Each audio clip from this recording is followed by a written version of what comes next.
चीन टपाक डम डम। कहानी की शुरुआत में हमें ये बताया जाता है कि एंटी पनिशमेंट एक्ट को पास हुए 9 साल हो चुके हैं। इस लॉ के हिसाब से किसी भी टीचर को स्टूडेंट्स को पनिशमेंट देने या उन पर हाथ उठाने का हक नहीं है, जिससे टीचर्स को काफी प्रॉब्लम का सामना करना पड़ता है। अगर कोई स्टूडेंट कुछ बुरा काम भी करता है तब भी स्कूल उसका कुछ भी नहीं कर सकता, और स्कूल के सारे पुलिस इस लॉ को अपने फायदे के लिए यूज करना अच्छे से जानते थे। पर एक दिन कुछ ऐसा होता है जो हद से ज्यादा डराने वाला था। A teacher assaulted by student dies. बिल्कुल सही सुना, एक स्टूडेंट ने अपने ही टीचर को मार दिया। इस न्यूज ने सबको डरा कर रख दिया था और लोगों को महसूस होने लगा था कि उनकी कंट्री का एजुकेशन सिस्टम पूरी तरह से कोलैप्स होने की कगार पर है। इसी कारण एजुकेशन मिनिस्ट्री मीडिया के हेल्प से इस मुद्दे को काफी फैलाती है ताकि टीचर्स के प्रोटेक्शन के लिए भी कोई लॉ बन सके। लेकिन इन सब का कुछ भी फायदा नहीं होता, क्योंकि पुलिस को इस खबर से कुछ खास फर्क नहीं पड़ता, जो उसे ऐसा ना करने का रिक्वेस्ट कर रहा होता है। और जब किम पीछे मुड़कर देखता है तब वो आदमी रूफ टॉप पर बैठा होता है और वहाँ से पूरे स्कूल को देख रहा होता है। फिर वो किम के पास आकर उसे अपना इंट्रोडक्शन देता है और बताता है कि वो एक टीचर है जिसने आज ही ज्वाइन किया है, और वो किम से उसे टीचर रूम तक ले जाने का रिक्वेस्ट करता है। तब किम उसे टीचर ऑफिस ले जाने लगता है, और जब वो दोनों टीचर ऑफिस की तरफ जा रहे होते हैं तभी एक बुली सामने से आकर किम को एक लात मारता है और बिना किसी रीजन के उसे पीटने लगता है। तभी अचानक से न्यू टीचर उस बुली के बाल पकड़कर एक खींच कर थप्पड़ मारते हैं, जिससे वो दीवार पर जाकर टकराता है। फिर वो बुली उस आदमी से पूछता है तू है कौन। तभी पीछे से किम चिल्लाते हुए कहता है टीचर। तभी बुली पूछता है क्या तू टीचर है। तब टीचर बोलते हैं वैसे तो ये बहुत लंबी कहानी है पर हाँ। तभी बुली बोलता है अच्छा तो तुझे लगता है तू ये कर सकता है क्योंकि तू एक टीचर है। तूने एक टीचर होकर एक स्टूडेंट को मारा, वो भी स्कूल में, है ना? मुझे फिर से मार अगर तू चाहता है कि तेरा वीडियो वायरल हो जाए और तेरी जॉब चली जाए। तब न्यू टीचर उसे पूछते हैं पक्का,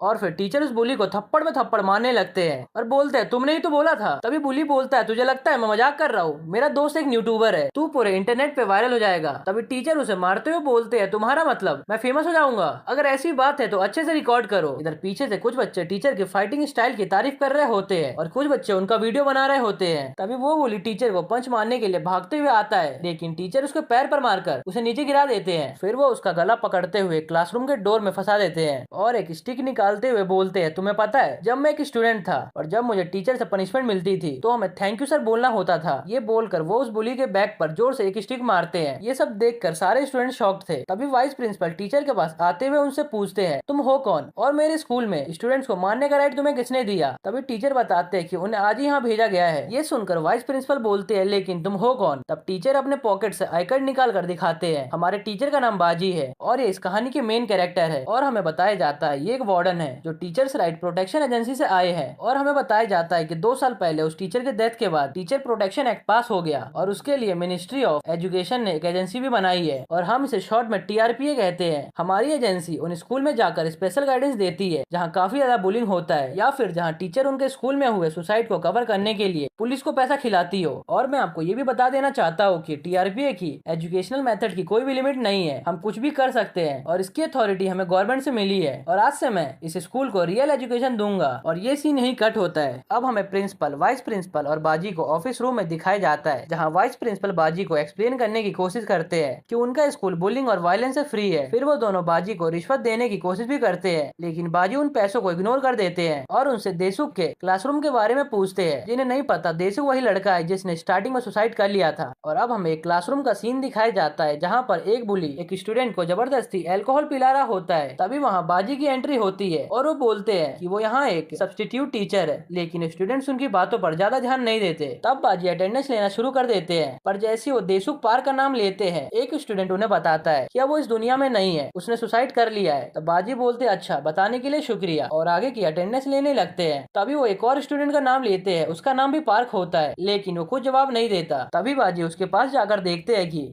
उसका फेस लाल हो चुका था। तभी बाजी उससे पूछता है क्या हुआ पार्क, क्या तुम बीमार हो? तभी पीछे से एक बुली बोलता है लगता है ये किसी चीज को लेकर बहुत परेशान है, क्योंकि क्लासरूम में आते ही इसने अपने बैग से एक बोतल निकाली और उसे पीने लग गया। बुली ये सब बोल ही रहा होता है, लेकिन बाजी अचानक से उसके सामने आ जाते हैं और उसे स्मेल करते हुए बोलते हैं अजीब बात है ना, तुमसे भी अल्कोहल की स्मेल आ रही है, क्या तुमने भी उसके साथ अल्कोहल पिया था? तभी बुली डरते हुए बोलते हैं नहीं, मैं ठीक उसके बगल में बैठा था, शायद इसलिए मेरे से स्मेल आ रही है। तभी बाजी बोलते हैं क्या तुम्हें पता है अल्कोहल पीने की बात की महक और अगर वो तुम्हारे ऊपर गिर जाए उसके महक में बहुत ही फर्क होता है। खैर मुझे लगता है तुम्हारा कल का हैंगओवर अभी तक उतरा नहीं है, इसलिए तुमने उसे जबरदस्ती अल्कोहल पिलाया है ताकि सारा ब्लेम उस पर डाल संभाल सको। क्यों, मैंने सही कहा ना? ये बात सुनकर बोली गुस्से में। बाजी को कहता है, तेरी हिम्मत कैसे हुई मुझे ऐसा बोलने की, मैं तुझे मार दूंगा। तभी बाजी हंसते हुए बोलते हैं, वैसे ही मारोगे ना जैसे तुमने देशुख पार को मारा था। तभी बुली बोलता है, मर्डर? ये तुम क्या बकवास कर रहे हो, मैंने किसी को भी नहीं मारा। तभी बाजी उस बुली का मुंह पकड़कर खींचते हुए दीवार की तरफ फेंक देते हैं। फिर वो बोलते हैं, इस क्लास का मॉनिटर कौन है? तभी एक स्टूडेंट खड़े होते हुए बोलता है, यस सर, मैं हूँ मॉनिटर। फिर बाजी उसे ब्योंगसू को नर्स ऑफिस ले जाने बोलते हैं। फिर बाजी तेज आवाज में जोर से बोलते हैं, इस स्कूल की 3 प्रॉब्लम है। पहला, अपने टीचर की रिस्पेक्ट ना करना। दूसरा, अपने से वीक स्टूडेंट को बुली करना। तभी वो बोली जिसे बाजी ने पहले मारा था वो फिर से बाजी को मारने आता है, लेकिन बाजी बोलते हुए उसका सिर पर रजिस्टर को जोर से मारकर नीचे गिरा देते हैं। फिर वो बोलते हैं, तीसरा, इतना सब होने के बाद भी स्कूल शांत है और ये सब होने का फिर से इंतजार कर रहा है। फिर बाजी सारे स्टूडेंट्स को अपना इंट्रोडक्शन देते हैं और बोलते हैं, मेरा नाम बाजी है और मैं एक वार्डन हूँ टीचर्स राइट प्रोटेक्शन एजेंसी का, जो कि एजुकेशन मिनिस्ट्री कमांड के अंडर है। फिर वो बोलते हैं, तुम सब बहुत लकी हो क्योंकि टीआरपीए का पहला केस है जिसके लिए मुझे यहाँ भेजा गया है। फिर बाजी सभी स्टूडेंट्स को खड़ा होने के लिए बोलते हैं, लेकिन पीछे से एक लड़का अपने क्लासमेट को बोलता है, तुम लोगों को इसकी बात मानने की कोई भी जरूरत नहीं है, इसलिए आराम से बैठ जाओ। फिर वो बाजी से बोलता है, तुम यहाँ पर क्या करने आते हो? पढ़ाने? लगता है यहाँ के सारे लोग तुमसे ज्यादा मेरी रिस्पेक्ट करते हैं। तभी बाजी रजिस्टर पर उसका नाम पढ़ते हैं। उसका नाम जुनियोंग रियू है। फिर वो रियू को अपने सामने आने को बोलते हैं,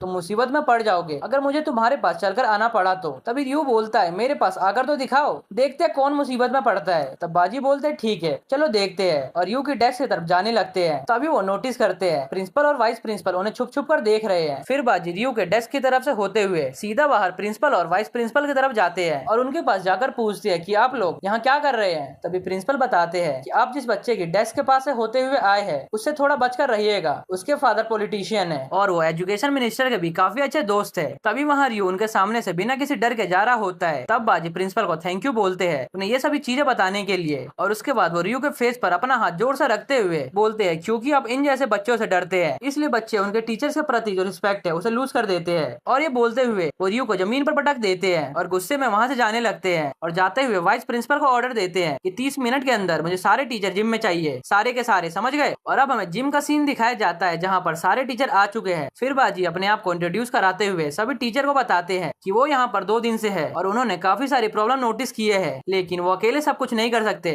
इसलिए उन्हें सारे टीचर्स की हेल्प चाहिए। लेकिन उससे पहले जैसा कि आप सब जानते हैं कि मैं आपके स्कूल को गाइड करने के लिए आया हूँ, तो मैं आप सबको भी खुद की जैसी अथॉरिटी दे सकता हूँ। ये बोलते हुए वो एक अलमारी को खोलते हैं जिसमें नॉर्मल स्टिक्स, बेसबॉल बैट और बाकी सारी चीजें रखी होती है। फिर वो बोलते हैं, आप में से किसी को भी प्रॉब्लम का सामना नहीं करना पड़ेगा, सारी रिस्पॉन्सिबिलिटी मैं लूंगा। तभी सारे टीचर एक एक करके चीजें लेने लगते हैं। फिर हमें बात का सीन दिखाया जाता है जहाँ टीचर्स कुछ बुलिस को बांधकर उनकी जमकर धुलाई कर रहे होते हैं, लेकिन सभी बच्चे टीचर्स की बात कहाँ मानने वाले थे। फिर हमें एक बच्चे को दिखाया जाता है जो एक फीमेल टीचर को डराने की कोशिश कर रहा होता है। तभी वहाँ बाजी की एंट्री होती है और वो उसे ये बोलकर वहाँ से ले जाते हैं कि मुझे तुम्हें तुम्हारे फ्यूचर को लेकर एडवाइस देनी है। वो उसे एक डार्क रूम में ले जाते हैं और हम सब तो जानते ही है कि वार्डन उसे कैसी एडवाइस देने वाले हैं। फिर हमें उस बच्चे को बाजी के साथ दिखाया जाता है। जैसे ही वो बाहर निकल कर उस फीमेल टीचर को देखता है वो उनसे माफी मांगने लगता है और ये सीन यही कट होता है। अब हमें स्कूल के टेरेस का सीन दिखाया जाता है जहाँ सारे पुलिस बैठकर बात कर रहे होते हैं। फिर एक बुली रियू को बोलता है, क्या वो कुछ नहीं करने वाला?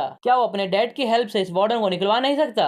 ये सुनकर रियू बोलता है, अपना मुंह बंद करो, मैंने अपने डैड के मैनेजर से बात की थी, लेकिन उसने मुझे बताया कि हमारा स्कूल फर्स्ट ट्रायल में है जिसमें मिनिस्ट्री ऑफ एजुकेशन के इस नए सिस्टम को चलाया जा रहा है और ये लॉ 2 साल पहले रूलिंग पार्टी के लीडर ने पास किया था, लेकिन मेरे डैड इतनी बड़ी पोजीशन पर नहीं है जो इस मामले को हैंडल कर सके। अब हमें किम और बाजी को दिखाया जाता है जो स्कूल गार्डन में बैठे हुए होते हैं। तब बाजी किम से पूछते हैं, अब तुम्हें स्कूल में कैसा लग रहा है? अब तो कोई तुम्हें बुली नहीं करता ना? तब किम खुश होते हुए बताता है, नहीं, अब बुलिंग काफी कम हो गई है, लेकिन ये सब तभी तक चलेगा जब तक आप यहाँ पर रहेंगे। आपके यहाँ से जाते ही सब पहले जैसा हो जाएगा। किम और बाजी इस बारे में बात कर ही रहे होते हैं। तभी वहाँ ब्योंगसू आता है जिसे देखकर लग रहा था उसे बहुत ही बुरी तरह से मारा गया है। फिर वो बाजी से हेल्प मांगते हुए कहता है, मैं अब और नहीं सह पाऊंगा, प्लीज मेरी हेल्प करो। तब बाजी उसे अपने साथ ऑफिस चलकर सब बताने के लिए कहते हैं और वो दोनों ऑफिस की तरफ जा ही रहे होते हैं। तभी ब्योंगसू अपने पॉकेट से एक नाइफ निकाल कर बाजी के पेट में मार देता है। फिर हमें एक फ्लैशबैक का सीन दिखाया जाता है जहाँ रियो एक एविल फेस बनाते हुए बोलता है, कोई भी छोटा मोटा प्लान वर्क नहीं करेगा, पर कैसा रहेगा अगर हम ये बोले कि एक बच्चा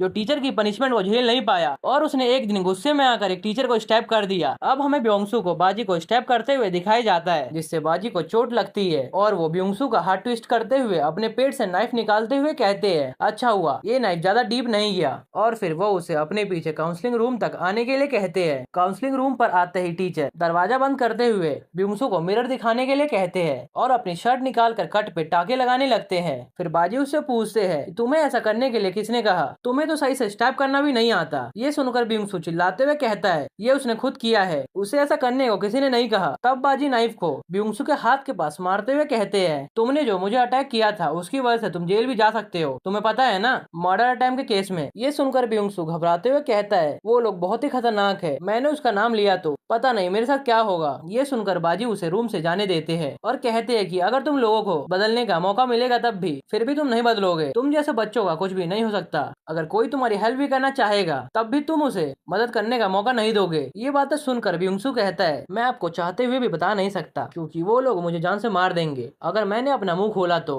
फिर वो बताता है, देसुख हमारे जैसा बिल्कुल भी नहीं था, वो सबके साथ अच्छे से बिहेव करता था और घुल मिल के रहता था और उसे बाकी के बच्चे भी पसंद करते थे और वो मार्क्स भी अच्छे लाता था। और दूसरी तरफ रियू ज्यादातर सीनियर के साथ हैंग आउट करता था और वो पहले से ही बड़े बच्चों के साथ मिलकर वीक बच्चों को बुली किया करता था। देसुख और रियू दोनों एक ही क्लास में पढ़ते थे लेकिन उन दोनों को एक दूसरे से मतलब नहीं था। लेकिन एक दिन टीचर रियू के बेहुदा हरकतों से तंग आकर उसे क्लास में अच्छे से बिहेव करने को कहती है। ये सुनकर रियू बिल्कुल भड़क जाता है और टीचर को अपने काम से मतलब रखने को कहता है और उन्हें धमकी देता है कि वो अपने डैड के असिस्टेंट से कहकर उसको टीचर के पोस्ट से हटा देगा। फिर वो टीचर को हिट करने के लिए आगे बढ़ता है। तभी देसुख उसे ऐसा करते देखकर उसे एक ही पंच में नॉक कर देता है और इसी दिन से देसुख के बुरे दिन शुरू हो जाते हैं। सभी पुलिस उसे मारने लगते हैं और क्लास में उसे आउटकास्ट डिक्लेयर कर देते हैं। सिर्फ इतना ही नहीं, रियू के कहने पर देसुख के डैड को जॉब से भी निकाल दिया जाता है। बहुत दिनों तक ऐसे स्कूल में टॉर्चर होने के बाद देसुख रियू से कहता है, तुमने मेरा सब कुछ छीन लिया, मेरे डैड को भी जॉब से निकलवा दिया, फिर भी ये सब मेरे साथ क्यों कर रहे हो। तब रियू बोलता है, मैं तुम्हें तब तक नहीं छोड़ूंगा जब तक तू मर नहीं जाता। जिसके कुछ दिन बाद देसुख खुद ही सुसाइड कर लेता है। लेकिन टीचर्स ने इस पर कोई भी एक्शन नहीं लिया और पुलिस ने भी रियू पर कोई भी एक्शन नहीं लिया और ऐसे ही रियू स्कूल पे पुलिस का लीडर बन गया। और मुझे लगता है मेरा भी हाल देसुख की तरह होने वाला है। उसकी बातें सुनकर बाजी को नींद आने लगती है और उन्हें सोते देख कर ब्योंगसू भड़क जाता है। ये देख कर टीचर उससे कहते हैं, तुम ये क्यों नहीं कहते कि तुम्हें सिर्फ एक सेकंड ईयर के स्टूडेंट से डर लगता है। तभी टीचर अपने फोन पे ब्योंगसू को कुछ दिखाने लगते हैं और कहते हैं कि अभी कुछ उन्हें मजे करने दो। और ये सीन यही कट होता है और अब हमें रियू और उसके दोस्तों को दिखाया जाता है जहाँ वो आपस में बात कर रहे होते हैं। हमने उस लूजर ब्योंगसू से कुछ ज्यादा उम्मीद नहीं की थी, वो किसी भी काम का नहीं है, उसे एक काम दिया था वो भी सही से नहीं कर पाया। तभी वहाँ बाजी ब्योंगसू के साथ आते हैं और पुलिस से कहते हैं, कैसे हो तुम सब, वैसे ये जगह काफी अच्छी है चिल करने के लिए। तभी पुलिस ब्योंगसू से कहते हैं, अब तो तू गया, तू भी उस देसुख की तरह मरेगा अगर तू इस टीचर का साइड हुआ तो। फिर टीचर ब्योंगसू के कानों में धीरे से कहते हैं, मैंने जैसा सिखाया था वैसा करना। फिर ब्योंगसू एक पंच में रियू को नॉक कर देता है। ये देखकर रियू के दोस्त ब्योंगसू को मारने के लिए आगे बढ़ते हैं। तभी टीचर बीच में आते हुए उन दोनों को साइड कर देते हैं। फिर टीचर ब्योंगसू के पंच की तारीफ करते हैं। तब रियू ब्योंगसू को कहता है, तू तो अब गया, अब तो कुत्ते की मौत मरेगा। ये सुनकर ब्योंगसू उसे न्यूज देखने को कहता है जिसमें बताया जाता है कि उसके डैड को करप्शन के चार्ज पर अरेस्ट कर लिया गया है, जिसे देखकर रियू बहुत ही शॉक होता है। तब उसके दोस्त भी गुस्से में उससे पूछते हैं, ये सब क्या है। फिर हमें रियू के बचपन का सीन दिखाया जाता है जहाँ उसके डैड उसे मार रहे होते हैं और उसके डैड उसे बहुत बुरा ट्रीट करते हैं। फिर वो कहते हैं, इतने बड़े लॉ मेकर और पॉलिटिशियन का बेटा होने के बाद भी वो एक निकम्मा है जो ना ही पढ़ाई में अच्छा है और ना ही किसी दूसरे काम में। उसके कारण उसके डैड को शर्म आती है, लेकिन घर के बाहर स्कूल में उसे लोग किंग जैसा ट्रीट करते हैं। लोग उससे डरते हैं, इवन उसके ऑर्डर भी फॉलो करते हैं। सिर्फ उसके डैड के पोस्ट की वजह से लोग उसके खिलाफ आवाज उठाने की हिम्मत नहीं करते, जिसकी वजह से वो जो मन चाहे वो कर सकता है, उसे रोकने वाला कोई भी नहीं है और वो अपने डैड के पावर्स को एंजॉय करता है। पर एक दिन उसके बुली और टॉर्चर करने की वजह से एक बच्चे की मौत हो जाती है, जिससे वो डर जाता है कि ये बात उसके डैड तक ना पहुंचे। पर जैसे ही पुलिस उसे काउंसलिंग रूम पे पूछताछ के लिए बुलाती है, तब उसे पता चलता है कि ऑफिसर उसके डैड के रेपुटेशन की रिस्पेक्ट करते हैं, इस कारण उस पर कोई भी चार्ज नहीं लगेगा। ये सुन के वो बहुत ही खुश होता है और खुद को स्कूल का किंग समझने लगता है। और अब हमें प्रेजेंट का सीन दिखाया जाता है जहाँ रियो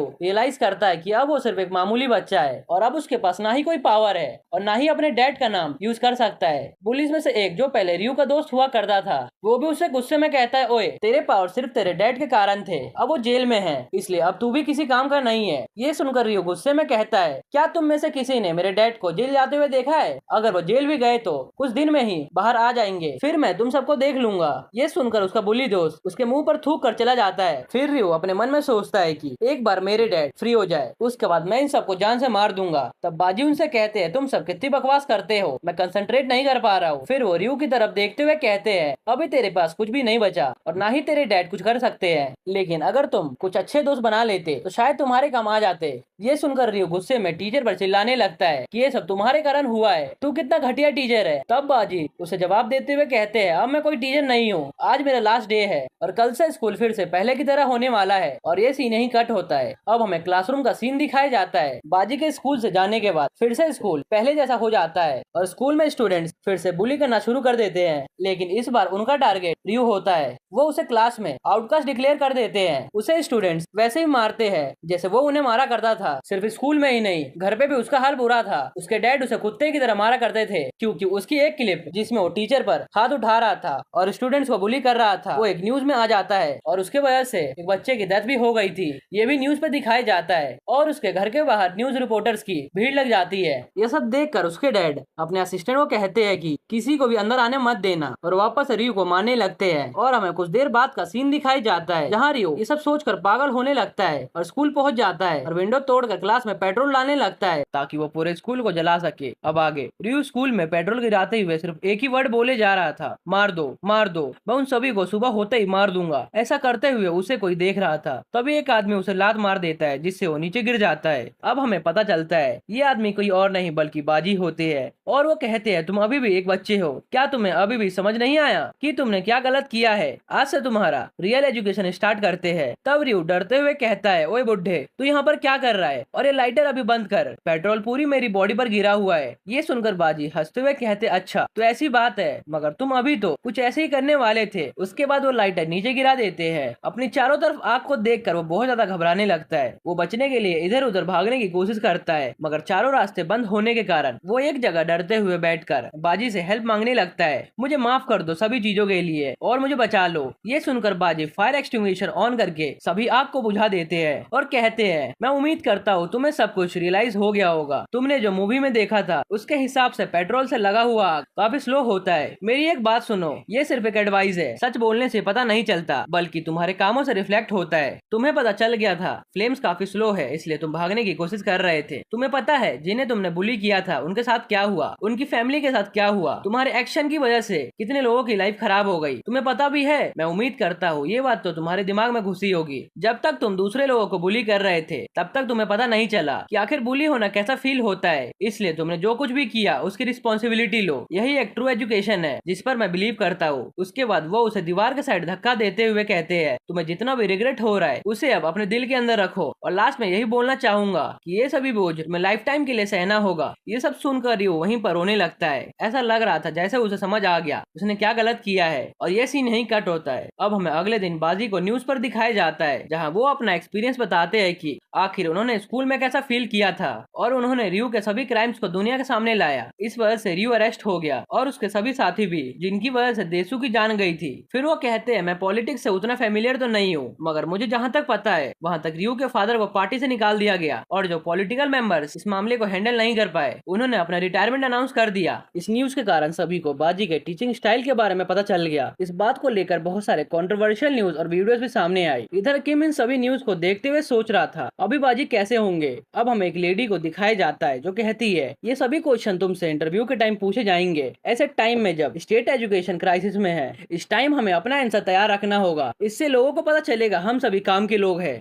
और उनकी चिंता करते हैं। पहला क्वेश्चन ये है। ये सुनकर वो आदमी कहता है, इसे साइड में रखो, मुझे आदत नहीं है पहले से प्रिपेयर होकर जाने की, मैं सब हैंडल कर लूंगा। नाम सुनी हो, मैंने इसे बिल्ड किया है, मैं रिपोर्टर्स को दिखा दूंगा, उनका क्वेश्चन मुझे डरा नहीं सकता। तभी उनके कार के सामने एक बंदा आ जाता है और ये कोई और नहीं बल्कि रियो के फादर होते हैं। उन्हें देखते ही ड्राइवर कार स्टॉप कर देता है। फिर वो लेडी बाहर निकलने लगती है इसे हैंडल करने के लिए, मगर वो आदमी मतलब कैंग सुन कहता है, रहने दो, मैं सब हैंडल कर लूंगा। उन्हें देखते ही रियो के फादर कहते हैं, क्या तुमने मेरे अफेयर्स को एक्सपोज किया है? ये सुनकर कैंग कहता है, भले ही तुमने अपनी पोजीशन को छोड़ दिया मगर तुम भी सेम पार्टी में हुआ करते थे, फिर मुझे डराने की तुम्हारी हिम्मत कैसे हुई? तब वो कहते हैं, हम क्लासमेट हुआ करते थे और हम साथ में लंच भी करते करते थे। ऐसा लग रहा है जैसे ये सब कल की ही बात है। आखिर मैंने गलत क्या किया है, जवाब दो। ये सुनकर कैंग कहता है, क्या तुम्हें नहीं पता तुमने क्या गलत किया है? हर दिन तुम न्यूज पे आकर अपने आप को एक महान इंसान दिखाने की कोशिश करते थे और टाइम पड़ने पर तुम मेरे पास आकर मुझे ही गाली दिए जा रहे हो। ये तो गलत कर रहे हो तुम। तुम्हारे एक्सप्रेशन से पता चल रहा है तुम्हें नहीं पता कि मैं क्या बात कर रहा हूँ। तुम्हें अपने बच्चे को सही से पालना चाहिए था। अब हमें पता चलता है ये कैंग अभी कोरिया का हेड मिनिस्टर है। अब ये 69 ईयर्स का है और इसने अपना करियर 43 पर स्टार्ट किया था। इसे किसी से कुछ खास फर्क नहीं पड़ता।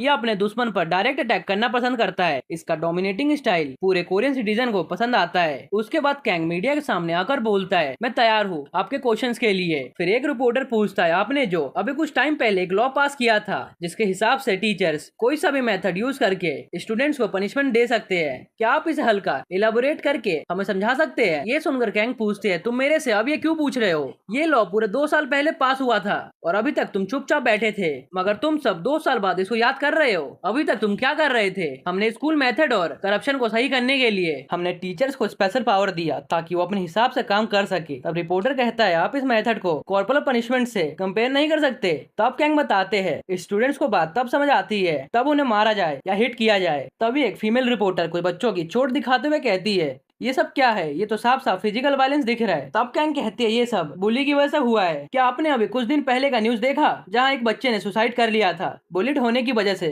स्टूडेंट एक सेफ इन्वायरमेंट डिजर्व करते हैं। अभी तक बच्चे इतना कुछ सह रहे थे, तब तो आप लोगों ने आवाज नहीं उठाया। अब हल्का सा चोट लग गया तो आप मुंह उठाकर यहाँ पर आ गए। अभी हमारी प्रायोरिटी है कि हम स्टूडेंट को बचाए जो कि बहुत मेहनत से पढ़ाई कर रहे हैं, और आप लोग एक ही क्वेश्चन को घुमा घुमा कर पूछे जा रहे हो जिससे मेरा दिमाग खराब हो रहा है। आप सभी रिपोर्टर है जिनका काम है सच को सामने लाना, मगर मुझे ऐसा लग रहा है जैसे आप लोग यहाँ पर सच को छुपाने की कोशिश कर रहे हो। अब अपना वो फालतू का रिकॉर्ड रख दो। मैं कोरिया का एजुकेशन मिनिस्टर सब संभाल लूंगा, इसलिए कोई भी मेरे खिलाफ नहीं जाएगा। और जितने भी पेरेंट्स है वो सभी मुझे कॉल करना बंद करो, समझ गए? और आज के बाद से इस पॉलिसी से रिलेटेड जितने भी इंटरव्यू होंगे उन्हें मैं पहले ही रिजेक्ट कर दूंगा। इधर उनका न्यूज बैठकर बाजी देख रहा था और कहता है, इन्होंने बोला था ये सब संभाल लेंगे, मगर ऐसा लग रहा है जैसे दुनिया के खिलाफ वॉर स्टार्ट कर रहे हैं। आखिर ये नंबर 6 सेनेटर पर कैसे पहुंचे? तभी एक आदमी पीछे से आकर बोलता है, क्या तुम इंसान हो? तब बाजी कहते हैं, डैड आप यहाँ पर कैसे आए? अब हमें पता चलता है कैंग जो कि एजुकेशन मिनिस्टर है वो बाजी के फादर है। फिर वो बाजी को मारते हुए बोलते हैं, तुम्हारा क्या मतलब है डैड से? फिर वो कुकीज खाते हुए बोलते हैं, ये कितना एक्सपेंसिव है? तब बाजी बोलता है, ये गाय उनका फेवरेट है, मुझे लगा था आपको पता होगा। फिर बाजी उनसे पूछता है, वैसे आपका कॉन्फ्रेंस कैसा गया? ऐसा लग रहा था जैसे रिपोर्टर्स और पेरेंट्स दोनों अपोज कर रहे हैं। तब कैंग कहते हैं, उन्हें करने दो, मैं इसमें कुछ भी नहीं कर सकता। ये सुनकर बाजी बोलता है, ऐसा लग रहा है जैसे प्रेसिडेंट का जो रनर अप होने वाला था वो स्टॉप हो गया। आखिर इस बारे में गायुन क्या सोचती होगी? अभी बाजी किसी के कब्र के पास खड़ा था और शायद ये कब्र गायुन की है। तब उसके फादर कहते हैं, एक मरा हुआ इंसान कभी भी अपना बदला नहीं लेता और जिंदा इंसान ठीक इसका अपोजिट करता है। आखिर आज का दिन इतना ब्राइट क्यों है? मुझे कुछ दिखाई नहीं दे रहा, इसलिए मैं अंदर जा रहा हूँ। यहाँ पर कैंग बहुत ही दुखी दिख रहे थे। फिर वो बाजी को चलने के लिए कहते हैं। तब वो कहता है, मैं कुछ देर यहीं रुकूंगा। और मेरा अगला टास्क कौन सा है? तब कैंग बताते हैं उसका अगला टास्क सैमसंग स्कूल है। उसके हेडमास्टर ने मेरे से पर्सनली रिक्वेस्ट किया है उस स्कूल को हैंडल करने के लिए। तब बाजी बोलता है, स्कूल वाले नॉर्मली इसे हैंडल कर लेते, अगर खुद हेडमास्टर ने रिक्वेस्ट किया है मतलब यहाँ कोई बड़ी प्रॉब्लम है। फिर वो स्कूल जाते हुए सोचता है, देखते हैं स्कूल कितना बेकार है। तभी उस सीढ़ियों पर कुछ स्टूडेंट देखते हैं जो एक बच्चे को बुली कर रहे होते हैं। अब हम देखते हैं 2 स्कूल्स के बुली के हेड आमने सामने खड़े होते हैं। फिर एक बुली बोलता है, हेलो इलेक्ट्रिशियन, तुम्हारी आज की डेट कैसी गई पिकाचू के साथ, और तू मुझे कैसे देखे जा रहा है? तब दूसरा बोलता है, तेरा कार वॉश का बिजनेस कैसा चल रहा है? क्या तुझे कोई लेसन चाहिए? उसके बाद दोनों गैंग्स कुत्ते की तरह लड़ने लगते हैं। ये देखकर बाजी स्माइल करते हुए कहते हैं, ये गैंग वॉर अच्छा है, मतलब मेरा जॉब इस वॉर को रोकना है। अब हमें एक बच्चे के पास्ट का सीन दिखाया जाता है जहाँ वो बताता है, जब मैं छोटा था तब मुझे कार बहुत पसंद थे, भले ही वो टॉय ट्रक या कुछ भी क्यों ना हो जिसके अंदर व्हील्स होते थे, वो सभी चीजें मुझे पसंद आती थी। इसलिए मैंने बचपन में डिसाइड कर लिया था मुझे बड़े होकर क्या बनना था। इसलिए मैं इस स्कूल में आया क्योंकि यहाँ कार मैकेनिक क्लास थी। और अब हमें प्रेजेंट का सीन दिखाया जाता है जहाँ एक स्टूडेंट गैंग वॉर को देखकर सोचता है, यहाँ रेगुलरली ये सब होता है, मैं फालतू में इस कार वाले स्कूल में आ गया। अब हम सीरियस फाइट देखते हैं दोनों गैंग में, जहाँ कार वॉश वाला स्टूडेंट नीचे गिरा हुआ था। फिर वो पूछता है, अबे तू फाइट क्यों नहीं कर रहा? क्या तू हमें ज्वाइन नहीं करने वाला? ये सुनकर वो स्टूडेंट फाइट करने जाता है, मगर वो बुली से उल्टा ही पिट कर आ जाता है और नीचे पड़े हुए सोचता है, मैं इन सब सभी चीजों से परेशान हो चुका हूँ। तभी बाजी उसके सामने से निकल जाते हैं, जिसे देखकर वो बच्चा सोचता है ऐसा लग रहा है जैसे मैंने इसे देखा है, और ये सीन यहीं कट होता है। अब हमें प्रिंसिपल रूम का सीन दिखाया जाता है, जहाँ पर हेडमास्टर कहते हैं मैंने सोचा नहीं था आप इतनी जल्दी आ जाओगे, मैंने तो आपको सुबह ही कांटेक्ट किया था, आप पहले ड्रिंक लीजिए। फिर वो बताते हैं कि यहाँ पर इशू ये है कि मैं आपको कैसे बताऊँ। तब बाजी बोलते हैं मुझे पहले से पता है, मैं अभी वही देख कर आ रहा हूँ, 2 क्लासेस के बीच में गैंग वॉर चल रही है, ये स्कूल सबसे ज्यादा बेकार है। अब हम कार वॉश वाले गैंग को जिम रूम में देखते हैं, जहाँ उनका हेड एक बंदे को मारते हुए कहता है मैंने तुम सबको बोला था ना कि तुम्हें कम से कम एक बंदे को तो हराना ही होगा, क्या तुम सब एक बंदे को संभाल नहीं सकते। इधर वो स्टूडेंट सोच रहा था अगर मेरे पास टाइम मशीन होता तो मैं पीछे जाकर अपने आप को कार से खेलने से रोकता और बोलता रोबोट से खेलने के लिए। मैं अपने आप को समझाता कि कार में इन्वॉल्व ना हो। पहले दिन तो सिर्फ एक नॉर्मल सी फाइट हुई थी हायरार्की डिसाइड करने के लिए, एक तरह से ये देखना था कि किसकी कितनी औकात है। और उसके अगले हफ्ते अल्फा पोजीशन के लिए फाइट होना स्टार्ट हो गया, और उसके 1 महीने बाद सेकंड थर्ड ग्रेड्स के लिए फाइट होना स्टार्ट हो गया। उसके बाद ये सभी सिस्टम बेकार हो गया और हर दिन फाइट होना स्टार्ट शुरू हो गया, और मेरे जैसा इंसान सिर्फ पिटने के अलावा कुछ नहीं कर पाया। मैंने 2 साल इसलिए झेल लिया क्योंकि मुझे कार में बहुत इंटरेस्ट था, और अब मैं 3rd ईयर में पहुंच चुका हूँ और फर्स्ट सेमेस्टर स्टार्ट होते ही मुझे पता चल गया था कि ये फाइट और ज्यादा बढ़ चुकी है। अब हमें पता चलता है कार वॉश वाले बुली का नाम ली होंग है, और इंजीनियरिंग क्लास में इसके ग्रेड सबसे कम आते हैं। ये सिर्फ अपने क्लास को एक अल्फा क्लास बनाना चाहता है, और ऐसा करने के लिए उसे सबसे पहले इसका टाइटल जीतना होगा। फिर वो स्टूडेंट बोलता है मुझे नहीं पता ये हम सबको भी इसमें क्यों घसीटता है। तभी ली मतलब बुली हेड योंग के पास जाकर कहता है तुम हमारे क्लास के टॉप स्टूडेंट हो, तुमने बहुत मेहनत किया है, इसलिए तुम बैठकर आराम कर सकते हो। उसके बाद वो आगे जाने लगता है। ये देखकर योंग को चैन की सांस आती है, मगर तभी ली उसे एक लात मारकर नीचे गिरा देता है और कहता है क्या तेरे जैसे इंसान को मेरी क्लास में होना जरूरी था, तू कुछ भी नहीं कर सकता और ना ही तू हमारे किसी काम का है, आखिर तू इस स्कूल में कर भी क्या रहा है। ये सुनकर योंग सोचता है मैं इस स्कूल में पढ़ने के लिए आया था, फिर ये मेरे से ऐसा क्वेश्चन क्यों पूछ रहा है। तभी वहाँ पर बाजी की एंट्री होती है, और वो आते ही कहते हैं वो यहाँ पर पढ़ने आया है, स्कूल पढ़ने की जगह होती है, फिर भी तुम एक स्टूपिड सा क्वेश्चन पूछ रहे हो। ये सुनकर ली उनके पास जाकर कहता है ओए बुड्ढे तू कौन है। तब बाजी अपना इंट्रोडक्शन देते हुए कहते हैं मैं एक फील्ड इंस्ट्रक्टर हूँ एजुकेशन ब्यूरो की तरफ से, मैं बाजी आपको सर्विस देने आया हूँ, क्या तुमने न्यूज नहीं देखा। तब ली बोलता है नहीं मैं न्यूज नहीं देखता। उसके बाद वो बाजी को मारने के लिए आगे बढ़ता है, मगर बाजी उसे एक पंच में ही नीचे गिरा देते हैं। ली को गिरा हुआ देखकर उसके सभी मेंबर्स शॉक्ड होते हैं। फिर बाजी योंग को बुलाते हुए उनकी हेल्प करने को कहते हैं। अब हम इलेक्ट्रिशियन वाले ग्रुप को देखते हैं, वहाँ पर भी एक मीटिंग चल रही थी, जहाँ उनका हेड कहता है वो कार ऑब्सेस्ड लोग फिर से प्रॉब्लम क्रिएट कर रहे हैं, इसलिए हमें उन्हें जल्दी से जल्दी रोकना होगा। इस अल्फा का नाम होंगी है। फिर वो बताता है यहाँ टॉप पर इलेक्ट्रिशियन रहते हैं, समझ आया। तभी एक अनाउंसमेंट होती है, जहाँ पर अनाउंस किया जाता है डियर इलेक्ट्रिशियन ध्यान से सुनो, मैं car mechanical loser student Yong हूँ, मैं car mechanical loser student Yong हूँ, और मैं तुम सभी का शिकार करके रहूंगा, तुम सब मेरे से जिम में मिलो। ये सुनकर सभी बुली जिम की तरफ बढ़ने लगते हैं, जहाँ उनका स्वागत बाजी करता है। फिर वो सबको मारते हुए कहता है सब अपनी अपनी सीट पर बैठ जाओ, आज से कार वाले और इलेक्ट्रिशियन वालों का जॉइंट क्लास होगा और जो मैं लूंगा, और जो भी इसमें पार्टिसिपेट नहीं करना चाहता वो आगे निकल कर आ जाओ। ये सुनकर वो बुली पूछता है आखिर तू कौन है बे। फिर जैसे ही बाजी अपना इंट्रोडक्शन देता है वैसे वो बुली उसे पहचान लेता है और कहता है तुम तो वही हो ना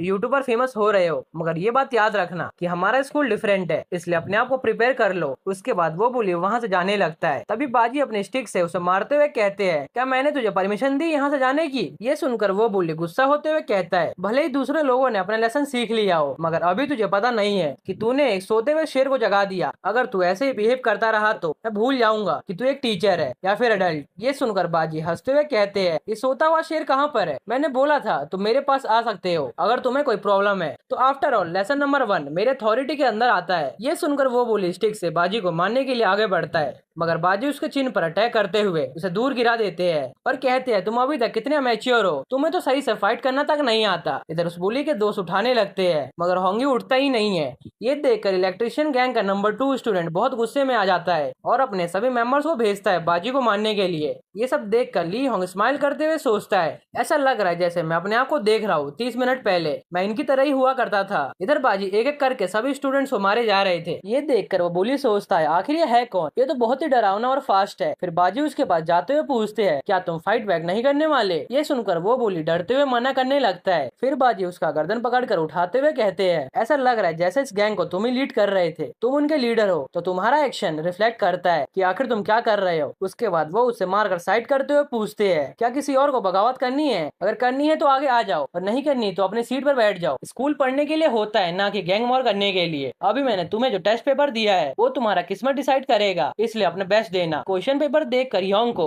पता चल जाता है कि ये पेपर तो एलिमेंट्री लेवल का है। फिर वो जल्दी से उन्हें सॉल्व करके बाजी को दे देता है। आखिरकार वो स्कूल का नंबर 1 स्टूडेंट जो ठहरा। और ये सीन नहीं कट होता है, और उसके बाद हम सभी स्टूडेंट को ग्राउंड में चक्कर लगाते हुए देखते हैं। और ये उन सभी स्टूडेंट को करना था जिनके पास 0 से लेकर 59 के बीच में आए थे। हम देखते हैं गैंग का लीडर उस टेस्ट को पास कर चुका था। फिर सभी स्टूडेंट्स ग्राउंड का 20 राउंड लगाने के बाद किंग के पास आकर इन्फॉर्म करते हैं। यहाँ पर किंग कोई और नहीं बल्कि योंग होता है, क्योंकि उसके 100 मार्क्स आए थे। यहाँ पर पोजीशन मार्क्स के हिसाब से डिसाइड हुआ था। फिर वहाँ का किंग यानी योंग उन्हें 10 राउंड और लगाने का ऑर्डर देता है। अब हम एक बुली को देखते हैं जो बहुत सारे लोगों को मारकर उनके ऊपर बैठा हुआ था। तभी उसके पास होंगी का कॉल आता है जो इलेक्ट्रिशियन गैंग का लीडर है। फिर वो बंदा उसका कॉल उठाते हुए कहता है, मुझे नहीं पता, मैं स्कूल में वेपन लेकर आया था, इसलिए उन लोगों ने शायद मुझे 2 हफ्तों के लिए सस्पेंड कर दिया है। वैसे तुम्हारे साइड क्या चल रहा है? क्या तुमने स्कूल को डोमिनेट कर लिया? फिर उधर से होंगी आज वाली सभी घटना बताता है, कैसे एक न्यू टीचर आया है जिसने सभी को बुली और गैंग फाइट करने से रोक दिया। ये सुनकर वो गुस्से में कहता है, क्या प्रोटेक्शन एजुकेशन क्या कर रहा है? इस बंदे का नाम यांग है जो इलेक्ट्रिशियन में 3rd ईयर का स्टूडेंट है, और मेन गैंग का लीडर यही है।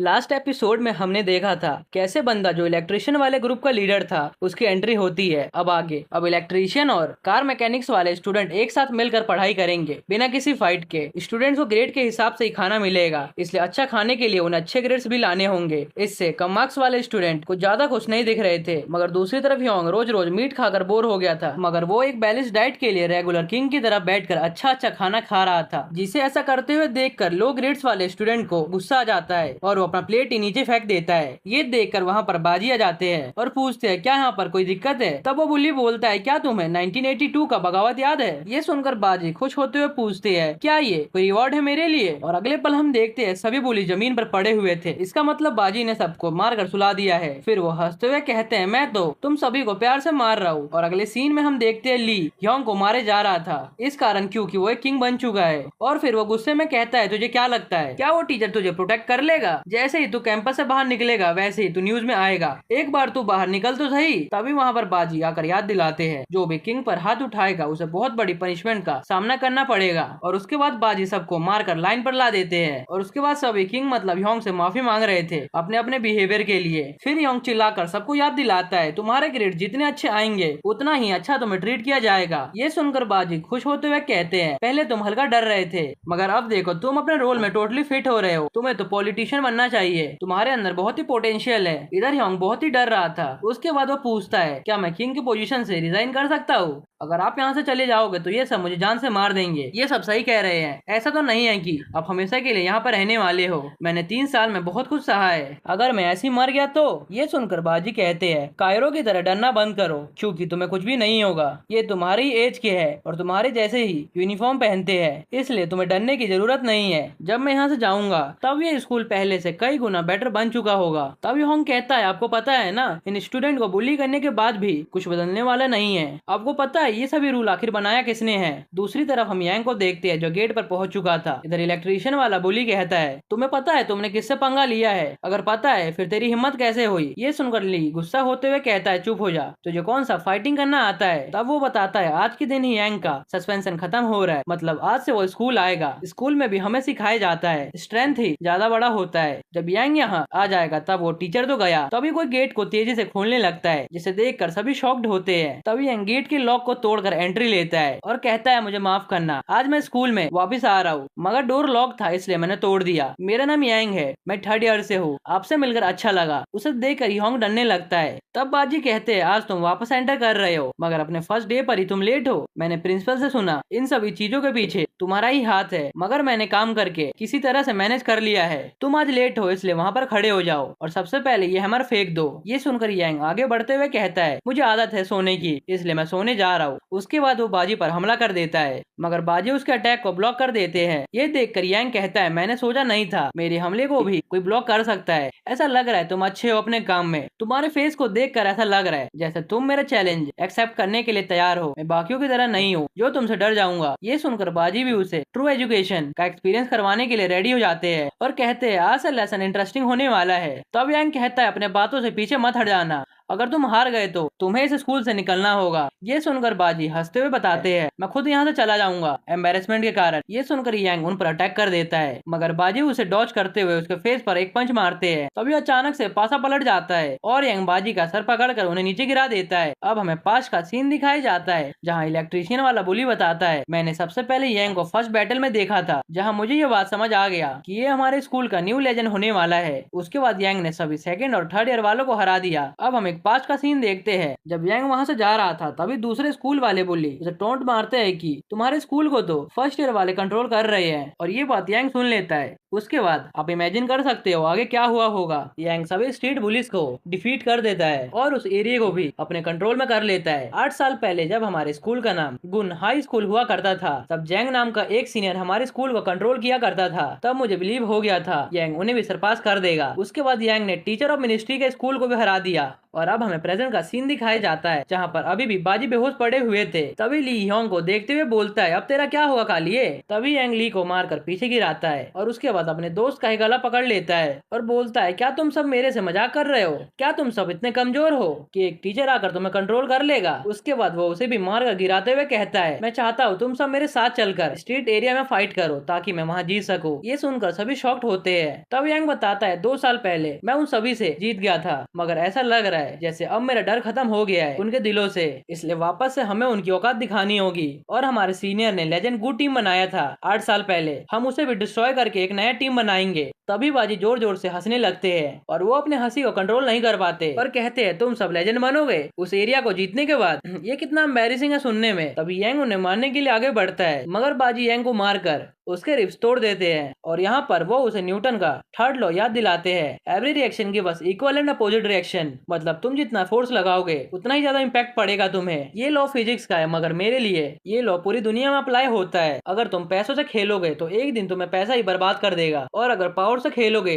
और एक दिन तुम्हें पावर ही डिस्ट्रॉय कर देगा। यही लॉ है एक ट्रू एजुकेशन का। चलो अब तुम्हारी बॉडी को देखते हैं। तुम्हारा रिब्स तो क्रैक हो चुका है, मतलब अब तुम 2 से 3 हफ्तों तक फाइट नहीं कर सकते। फिर वो योंग से कहते हैं, हेलो किंग, आज से ये तुम्हारा पर्सनल नौकर है। फिर वो यांग से कहते हैं, यांग अब तुम्हें एक्सपीरियंस करने का टाइम आ चुका है, आखिर लो रैंकिंग वाले स्टूडेंट कैसा फील करते हैं। अब हमें यांग के खिलाफ कुछ बुलिस को साजिश करते हुए दिखाया जाता है जो किसी और स्कूल के थे। तभी वहाँ पर एक स्टूडेंट आता है जो अभी 2 दिन पहले यांग से कुत्ते की तरह पिट कर आया था और ये सोरन हाई से बिलोंग करता है। अब वापस से सीन शिफ्ट होता है हमारे किंग पर, जो यांग को देखते हुए सोचता है, मैं रोज कुछ ना कुछ नया देख रहा हूँ। तभी यांग उसे पानी देते हुए पूछता है, क्या तुम्हें कुछ और चाहिए? स्कूल का सबसे टॉप स्टूडेंट जो अपने इशारों पर सबको नचाता था, आज सबसे वीक स्टूडेंट के लिए कुत्ते की तरह काम कर रहा है। ये देख कर योंग सोचता है, टॉप स्टूडेंट अब एक नौकर की तरह काम कर रहा है। स्टार्टिंग में तो ये बहुत ही कंप्लेंट कर रहा था, ना ही वो मेरी बात मान रहा था, ना ही मेरी रिस्पेक्ट कर रहा था, और जब जब ये मुंह खोलता था तब तो मेरी बेइज्जती करता था। लेकिन तभी वहाँ पर बाजी आकर कहते हैं, क्या किंग से ऐसी बात करते हैं? क्या तुम्हें बात करने का तरीका नहीं पता?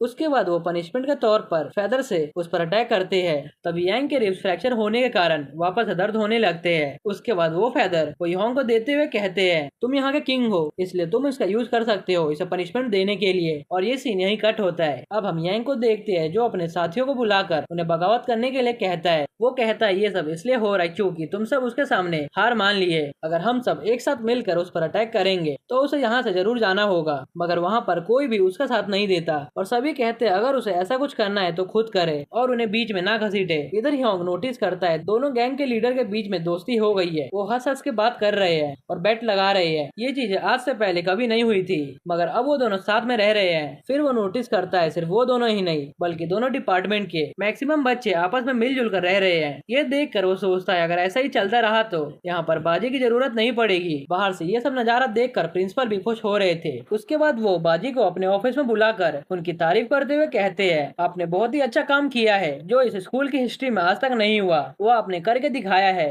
अब सभी स्टूडेंट मिलकर रह रहे हैं और कुछ दिनों से एक भी फाइट नहीं हुई। वैसे आपने ये सब मैनेज कैसे किया? आपने एक ऐसा काम किया है जो कोई और एजुकेटर नहीं कर सकता, इसलिए आपको प्राउड फील करना चाहिए। ये सुनकर बाजी बोलते हैं, आप इतने दिनों से उनके साथ रह रहे हैं, क्या आपको सही में लगता है वो सभी चेंज हो गए? और ये सीन यही कट होता है। अब हम स्कूल के बाद योंग और यांग को देखते हैं, जहाँ योंग का बैग उठाकर चल रहा था। तब योंग कहता है तुम्हें अब बैग उठाने की जरूरत नहीं है, अब स्कूल ओवर हो चुका है। तब यांग कहता है नहीं, ये स्कूल का रूल है, इसलिए मुझे बैग उठाना पड़ेगा। तुमने भी तो ये काम 3 साल किया था। ये सुनकर योंग सोचता है ये इतना बदल कैसे गया? लगता है उसने जब से अपने साथियों को छोड़ा है तब से बदल गया है। लगता है इसे रियलाइज हो गया है क्या अच्छा है और क्या बुरा है। इधर योंग मन ही मन सोचता है अब पूरे 2 हफ्ते होने वाले हैं और मेरे रिब्स भी सही हो चुके हैं। अब मैं उस बाजी को बताऊंगा, कल मैं उसे हरा कर रहूंगा। उसके बाद जिसने भी मेरे साथ देने से मना कर दिया था उसे मैं एक एक करके मारूंगा। तभी वहाँ पर दूसरे स्कूल के पुलिस आ जाते हैं और कहते हैं अचानक से तुम्हारे जैसे कुत्ते ने एक लूजर का बैग उठाना स्टार्ट क्यों कर दिया? ये सुनकर यांग कहता है क्या तुम यहाँ पर बकवास करने आए हो? तब वो कहता है नहीं, मैं तो यहाँ पर अपना बदला लेने आया हूँ। तब यांग कहता है सिर्फ 3 लोगों को लेकर? तुझे तो पता ही है मैं एक साथ 10 से 12 लोगों को ठिकाने लगा सकता हूँ, फिर भी तू इतना कॉन्फिडेंट होकर कैसे आ गया? तब वो कहते हैं हम इसलिए कॉन्फिडेंट है क्योंकि हमें पता है हम तुझे हरा देंगे। तेरे जैसे कीड़े को रास्ते से हटाने के लिए सिर्फ पैसा चाहिए होता है, पैसा। इसलिए मैंने कुछ लोगों को हायर किया है ताकि वो तुम्हें सबक सिखा सके। उन गैंगस्टर को देखकर योंग शॉक्ड होता है। उसे देखकर बुली कहता है ओए बच्चे, तू यहाँ क्या कर रहा है? तेरे पास अभी भी टाइम है, यहाँ से चले जा। तभी यांग उसके फेस पर एक पंच मारता है और कहता है चाहे वो गैंगस्टर हो या कुछ और, मेरा बस एक पंच ही काफी है तुम्हें हराने के लिए। मगर वो गैंगस्टर यांग के पंच को ब्लॉक कर लेता है। ये देखकर वो शॉक्ड होता है। फिर वो यांग को मारने लगता है जिस कारण से उसका मुंह से ब्लड निकलने लगता है। फिर वो कहता है मुझे पता है मुझे हायर किया गया है, मगर तेरे जैसे यंग इंसान को मारने का मन नहीं कर रहा। फिर वो गैंगस्टर बताता है वो भी उसके स्कूल से है। वो 8 साल पहले ग्रेजुएट हुआ था।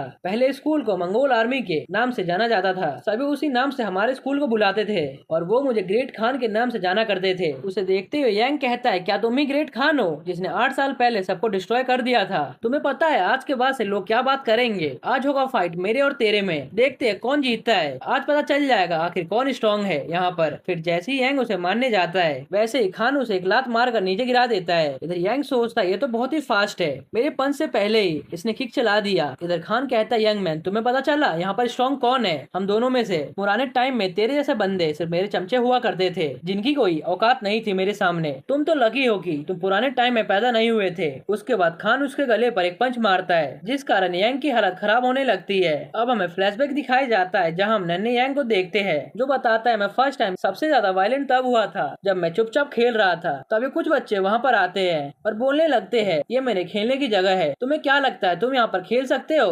मैं जब भी तुम्हें देखता हूँ तब तब मुझे गुस्सा आता है, आखिर तुम हमारे अपार्टमेंट के साइड क्या कर रहे हो? फिर दूसरा बच्चा हंसते हुए बोलता है तुम्हें पता है मेरी मॉम ने इसकी फैमिली को देखकर क्या बोला था? उन्होंने बोला था अगर ये इतने गरीब थे तो इसे पैदा क्यों किए? ये सुनकर यांग को गुस्सा आ जाता है। फिर वो सभी बच्चों को मारने लगता है। अब हमें कुछ देर बाद का सीन देखते हैं जहाँ पर उस बुली बच्चे की माँ यांग की माँ को कंप्लेंट कर रही थी तुमने अपने बच्चों को क्या सिखाया है? क्या इसे तमीज नहीं है? तुम्हें दिख रहा है इसने मेरे बेटे का क्या हाल किया है? फिर यांग कहता है जिसने भी मेरी माँ को गरीब कहा और जिसने भी मुझे स्टूपिड कहा और नीचे दिखाया मेरे सामने घुटने टेक कर माफी मांगते हैं। कोई भी अब मुझे कुछ बोलने की हिम्मत नहीं रखता क्योंकि अभी मैं सबसे टॉप पर आता हूँ, मगर ये फर्स्ट टाइम है जब कोई मुझे मार रहा है, मुझे बहुत डर लग रहा है। फिर यांग कहता है अब रुक जाओ, मैं हार मानता हूँ, आज के बाद से मैं उन लोगों से पंगे नहीं लूंगा। नहीं अब मैं फाइट ही नहीं करूंगा, इसलिए मुझे जिंदा रहने दो। ये सुनकर खान उस बुली से पूछता है क्या इतना काफी है? तब वो कहते हैं पैसे से कुछ भी किया जा सकता है, मैंने उम्मीद नहीं किया था यांग भी किसी बच्चे की तरह रोएगा। फिर खान कहता है तुम्हारे जैसे इंसान कभी भी सुधर नहीं सकते, इसलिए मैं ध्यान रखूंगा ग्रेजुएट होने तक उन सभी को कुछ ना हो। उसके बाद हम देखते हैं एक बंदा यांग का हाथ पकड़ा होता है और खान उसके हाथ को तोड़ने ही वाला था अपने पैरों से।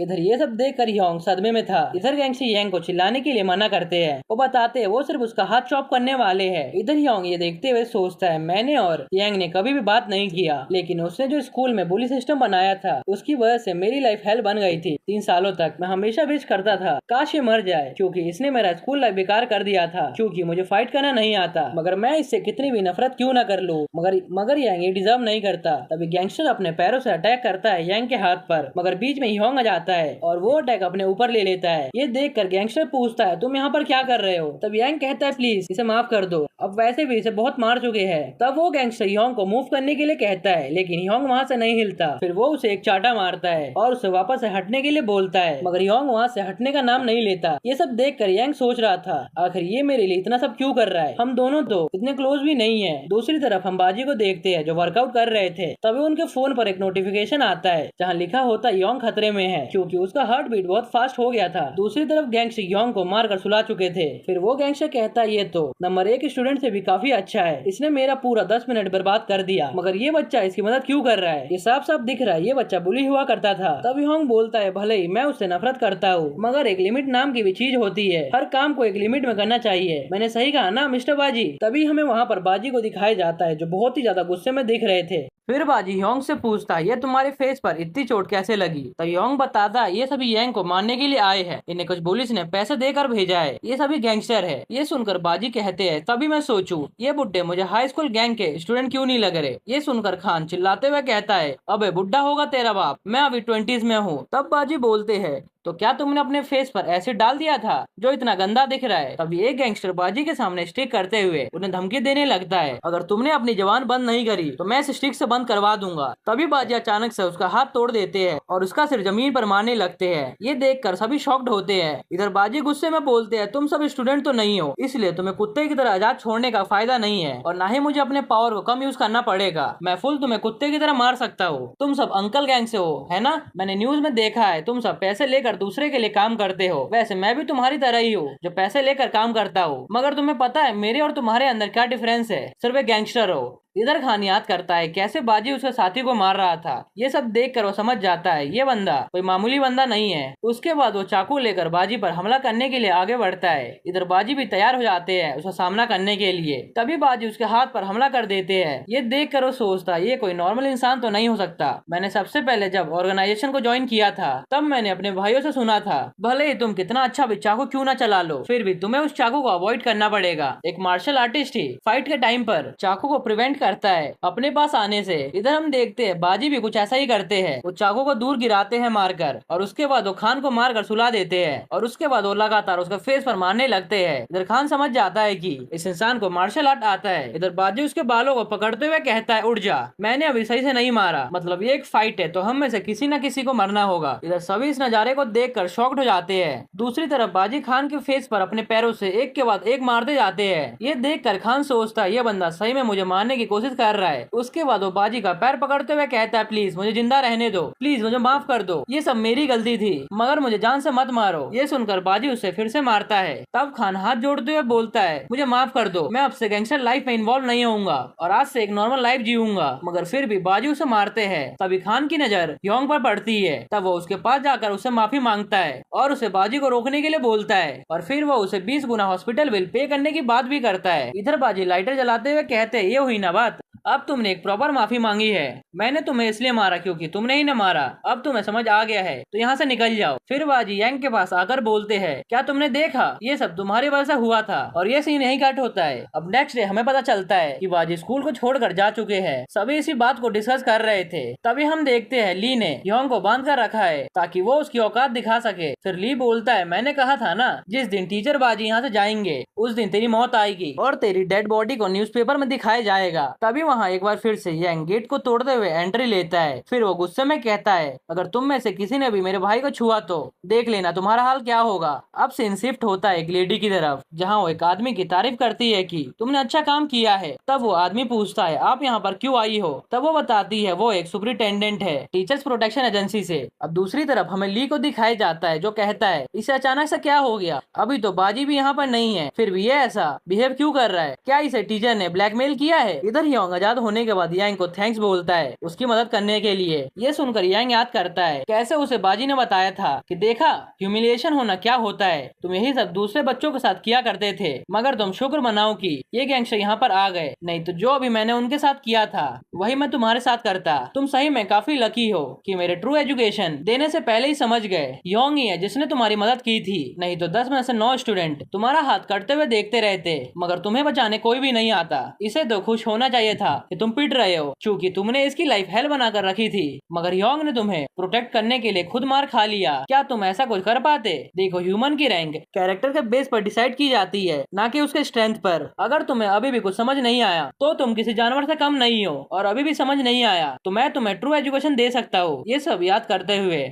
यांग वहाँ से जाते हुए बोलता है, मैं तुम्हें एडवांस में इसलिए बता रहा हूँ ताकि तुम्हें गलतफहमी ना हो। मैं ये सब टीचर की धमकी की वजह से नहीं कर रहा हूँ, बल्कि कल तुम काफी ज्यादा कूल दिख रहे थे। और उस दिन के बाद से योंग बिना किसी हैरेसमेंट के स्कूल से ग्रेजुएट हुआ और उस दिन के बाद से यांग ने अपने फ्यूचर पर ध्यान देना स्टार्ट कर दिया बिना किसी फाइट में इन्वॉल्व हुए। और ग्रेजुएशन के बाद वो दोनों अपने अपने रास्ते चले गए और 10 साल बाद दोनों को सेम इलेक्ट्रिक कार कंपनी में जॉब मिल गई। अब हमें बाजी को दिखाया जाता है जो पूछता है, क्या मुझे इस काम को आता ही करना होगा? तब उसके डैड पूछते हैं, क्या ये पनिशमेंट फेयर है या नहीं? अगर तुम ऐसे ही नाटक करते रहे तो मैं समझूंगा तुमने सही से काम नहीं किया, इसलिए अपना काम सही से करो। कौन सा स्कूल में 2 से 3 हफ्ते लगते हैं, तुम इतना टाइम कैसे वेस्ट कर सकते हो सिर्फ एक स्कूल में? ये सुनकर बाजी बोलते हैं, क्या मैं सिर्फ एक गैंगस्टर हूँ जो कॉन्ट्रैक्ट पर काम करता है, जो उन्हें मारने के बाद सब सही हो जाएगा? स्टूडेंट सिर्फ मार खाने से बात को नहीं समझते, अब हमें नंबर ऑफ पीपल को बढ़ाना चाहिए। मैं ये काम अकेले कैसे कर सकता हूँ? तब उसके डैड बताते हैं वो जल्दी लोगों को हायर करने वाले हैं। तभी बाजी एक स्कूल का कारनामा देखकर शॉक्ड होते हैं। सोयोंग गर्ल्स स्कूल में सभी प्रकार के गलत काम हो रहे हैं। तब वो बहुत सोचते हैं और बोलते हैं, मैं कुछ भी कर सकता हूँ, मगर गर्ल्स स्कूल ये मेरे से नहीं होने वाला। तब उसके डैड कहते हैं, मुझे पता है तुम इस टाइम पर नर्वस होते, इसलिए मैंने एक फीमेल एम्प्लॉय को हायर किया है। लगता है तुम अब इस काम के लिए काफी बुढ़े हो चुके हो। तभी वहाँ पर उस लेडी की एंट्री होती है जिसे हमने अभी कुछ टाइम पहले ही देखा था। फिर वो प्रोफेशनल की तरह अपना इंट्रोडक्शन देते हुए कहती है, मेरा नाम सर्जेंट लिम है। ये सुनकर बाजी शॉक्ड होते हुए पूछती है, तुम यहाँ पर क्या कर रही हो? तब वो बोलती है, मैं तो यहाँ पर अपने मेंबर से मिलने आई हूँ जो आर्मी से गायब हो गए थे, बहुत टाइम बाद मिल रहे हैं। बाजी अब तुम कैसे हो? अब हमें उसी गर्ल्स स्कूल को दिखाया जाता है जिसकी बात की जा रही थी। वहाँ पर कुछ लड़कियाँ एक लड़के को बुली कर रहे थे। वो एक ट्रिमर निकालते हुए कहती है, तुम इतने डर क्यों रहे हो? तुम अपने बालों को देखो, वो कितने बेकार दिख रहे हैं। इधर आओ, मैं तुम्हारे लिए बालों को अच्छे से काट दूंगी। अब हमें पता चलता है वो लड़का कोई स्टूडेंट नहीं बल्कि उनका टीचर है। वो उस लड़की का हाथ पकड़ते हुए कहता है, ये री अब अपना ड्रामा बंद करो। क्या तुम्हें अपने टीचर को हैरेस करके अच्छा लग रहा है? तभी एरी कहती है, क्या आपने अभी मेरा हाथ टच किया? ये सुनकर वो टीचर डरते हुए अपना हाथ जल्दी से हटा लेते हैं। तभी एरी कहती है, आप ऐसे केयरलेसली किसी स्टूडेंट के बॉडी को टच कैसे कर सकते हैं? क्या आपको पता है अब आपके साथ क्या होने वाला है?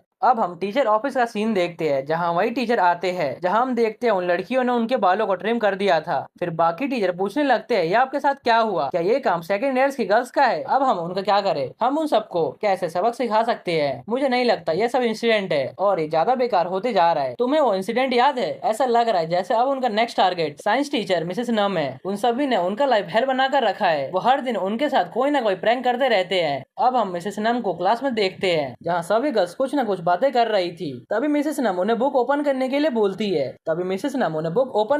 बोलती है मगर स्टूडेंट्स उन्हें ऐसे इग्नोर कर देते हैं जैसे वो कोई भूत हो जो उन्हें दिखाई नहीं दे रही। अब हम बाजी और लिम को बातें करते हुए देखते हैं जहाँ लिम कहती है, आपने मुझे पहचाना कैसे नहीं? हम तो फोर्स में एक फैमिली की तरह रहते थे। ये सुनकर बाजी बोलते हैं, ये मेरी गलती नहीं है, अब तुम बिल्कुल डिफरेंट पर्सन लग रही हो। तब लिम बोलती है, क्या ये कोई मजाक है? और अगर ये मजाक था तो ये बिल्कुल भी फनी नहीं था। सिर्फ 2 सालों से आपने मुझे नहीं देखा, फिर भी आप मुझे पहचान नहीं पाए। तब बाजी उसे याद दिलाते हैं वो 2 साल पहले बिल्कुल डिफरेंट पर्सन दिखती थी। माना कि तुमने अपने हेयर ओपन कर लिए है, मगर तुमने रस्टिंग वाला कलर क्यों किया अपने बालों में? तब लिम बोलती है, तुम बिल्कुल भी नहीं बदले, और हाँ, ये कलर रस्ट की तरह नहीं दिख रहा। मेरा हेयर इसी कलर का था हाई स्कूल में, इसलिए मैंने सोचा अब मैं हाई स्कूल स्टूडेंट से मिलने जा रही हूँ तो क्यों ना मैं पहले जैसा दिखूं ताकि मैं उनके साथ अच्छे से इंटरेक्ट कर सकूं। तब बाजी बोलते हैं, मतलब तुम पार्टी ये सब करती थी हाई स्कूल में? ये सुनकर लिम कहती है, क्या ये भी कोई मजाक है? क्या तुम अभी किसी पोजीशन में नहीं हो? तुमने खुद पोछे की तरह बाल बनाकर रखे हैं, ये सब तुम्हारे फेस को सूट नहीं करता। एटलीस्ट बालों पर कंघी तो कर लिया करो। ये सुनकर बाजी बताते हैं वो किसी के डेथ का गम मना रहे हैं। ये सुनकर लिम चुप हो जाती है। फिर बाजी बताते हैं, हम वहाँ पहुँच गए, मैं जाकर बात करता हूँ और सब सेटल भी तो करना है। तुम न्यू टीचर हो इसलिए यहीं पर मेरा वेट करो। उसके बाद वो पुलिस स्टेशन की तरफ चले जाते हैं और नेक्स्ट सीन में हम लिम को स्कूल में देखते हैं जहाँ प्रिंसिपल इंट्रोड्यूस करते हुए बताते हैं, ये न्यू टीचर है इसलिए आप इनका वेलकम करके उन्हें गाइडेंस दीजिए। ये सुनकर लिम अपने आप को सभी टीचर के सामने इंट्रोड्यूस करवाती है। फिर वो मिस जंग का नाम लेते हुए कहती है, मैं आपसे बहुत कुछ सीखना चाहती हूँ फ्यूचर में। ये सुनकर जंग उन्हें क्लासरूम में ले जाने लगती है और जाते हुए लिम बताने लगती है, मुझे बहुत दिन हो गया ऐसे स्कूल में घूमे हुए, मुझे पुराने दिनों जैसा फील हो रहा है। आखिर इस टाइम के स्टूडेंट कैसे होते होंगे? हम तो अपने टीचर के साथ प्रैंक किया करते थे। तभी मिसिस जंग अंदर जाने से पहले बोलती है, मिस लिम, मैं आपको एक एडवाइस देना चाहती हूँ, आप अपना सर नीचे रखना और ज्यादा टेंशन मत लेना। उसके बाद वो अंदर जाते हैं क्लास में जहाँ लिम देखती है सभी गर्ल्स अपने आप में बिजी है, किसी किसी को फर्क नहीं पड़ रहा है कौन आ रहा है और कौन जा रहा है। फिर टीचर जंग कहती है, मैं आपको न्यू टीचर से इंट्रोडक्शन करवाना चाहती हूँ, ये है मिस लिम। मगर उनकी बात कहाँ कोई सुनने वाला था, वहाँ सब अपने आप में ही बिजी थे। इधर टीचर बोलती रहती है मगर कोई भी ध्यान नहीं देता। ये देखकर लिम को भी अच्छा नहीं लगता, आखिर ये एक टीचर की इंसल्ट कैसे कर सकते हैं, इन्हें तो टीचर का रिस्पेक्ट करते हुए उन पर ध्यान देना चाहिए। फिर लिम अपने आप को इंट्रोड्यूस करवाते हुए कहती है, मैं आज से तुम्हारी टीचर हूँ। तब एक स्टूडेंट बोलती है, मुझे आपका हेयर कलर अच्छा लगा, ये आपने कहाँ से करवाया है। ये सुनकर लिम उसे एड्रेस बताने लगती है उस सैलून का। तब वो लड़की उनकी एज पूछती है। अब मिसेस लिम बताती है वो अभी 26 साल की है। उसके बाद वो मजाक बनाते हुए पूछती है, आपने कितने का प्लास्टिक सर्जरी करवाया है। ये सुनकर सभी हंसने लगते हैं और आपस में बात करते हुए कहते हैं, ये तो सिर से लेकर पैर तक पूरी प्लास्टिक लग रही है। ये सुनकर लिम को बहुत गुस्सा आता है मगर वो हंसते हुए बोलती है, हाँ मैंने हल्का प्लास्टिक सर्जरी करवाया है, मैंने ब्रेस्ट रिडक्शन करवाया है, मुझे वर्कआउट करना बहुत पसंद है, लेकिन उसकी वजह से मुझे अनकंफर्टेबल फील होता था। मुझे लगता है तुम में से कोई भी इंटरेस्टेड नहीं होगा रिडक्शन में, इसलिए मुझे अब एड्रेस और कॉस्ट बताने की जरूरत नहीं है। तभी कोई बोलता है, बीच शांत हो जाओ। तब लिम पूछती है, आखिर ये किसने बोला। तब एक लड़की बोलती है, मैंने तुम्हें नहीं कहा, मैं तो एक वीडियो देख रही थी, उसमें बोला जा रहा है एक लड़की लाल बाल करवा कर आई है कूल दिखने के लिए। तब लिम उसका जवाब देते हुए कहती है, तुम कौन से किसी बीच से कम हो। ये सुनकर उसे गुस्सा आ जाता है। तब लिम बोलती है, मैं तेरे से थोड़ी ना बात कर रही हूँ। तभी बेल बज जाता है जिस कारण लिम को जाना पड़ता है। तब वहाँ येरी कहती है, मैं इसे सबक सिखाने का इंतजार करूंगी। और इसी के साथ यह एपिसोड यहीं खत्म हो जाता है। अगर आपको ये वीडियो थोड़ी सी भी पसंद आई हो तो वीडियो को लाइक और शेयर जरूर करना। ओके, तो मिलते हैं नेक्स्ट एपिसोड में।